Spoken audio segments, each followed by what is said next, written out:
మామ మీ నేమ్ కూడా షర్ట్ మీద రాయాలి అనుకుంటే మన పేజ్ ని ఫాలో అయిపోయి ఒకసారి మెసేజ్ చేయండి. మీ ఫ్రెండ్స్ లో కూడా ఎవరో ఒకరు కే డ్రామాస్ పిచ్చోళ్ళు ఉంటారు కదా, వాళ్ళని ట్యాగ్ చేయండి. Earning 1 lakh followers in 30 days లో ఇవాళ డే 16 అనమాట. సో మార్నింగ్ అయితే లేసి కాలేజ్ కి అయితే వచ్చేసాను ఈ రోజు. సో త్వరగా అయితే వచ్చేసాను, 8:39 కంతా వచ్చేసా క్లాస్ కి. సో మార్నింగ్ అయితే మాకు ల్యాబ్ ఏమనింది ఆఫ్టర్నూన్ దాకా. ఇంకైతే ల్యాబ్ కి వెళ్ళిపోయాము. సో అబ్జర్వేషన్ లేనందువల్ల అలో చేయలేదు. సో మళ్ళీ ఒక పేజే ఉంటే రాయేసి ఇంకైతే లోపలికి వెళ్ళిపోయాము. సో దాని తర్వాత అయితే క్లాస్ జరుగుతా ఉంటే మా ఫ్రెండ్ గారు చూడండి తింటా ఉన్నాడు, వీడు చూడండి స్నాపులు తీసుకుంటా కూర్చో ఉన్నాడు. సో దాని తర్వాత అయితే ఇంకా ఆఫ్టర్నూన్ అయింది కాబట్టి మేమైతే మసీద్కి వెళ్దామని చెప్పి ఫిక్స్ అయిపోయినాము.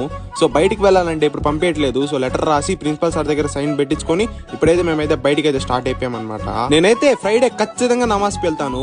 ఇంకా నమాజ్ చదువుకునేసి దాని తర్వాత రిటర్న్ అయ్యేటప్పుడు మా సార్ కూడా కనిపిస్తే మా ఫ్రెండ్ గాడైతే మా సార్ బండ్లో ఎక్కేసి వచ్చేసాడు. ఇంకా కాలేజ్కి అయితే వచ్చేసాం కదా. సో నాకైతే బాగా ఆకలేస్తా అనింది. ఇంకా డైరెక్ట్ గా క్యాఫ్టీరియాలోకి వెళ్ళిపోయి చికెన్ రైస్ అయితే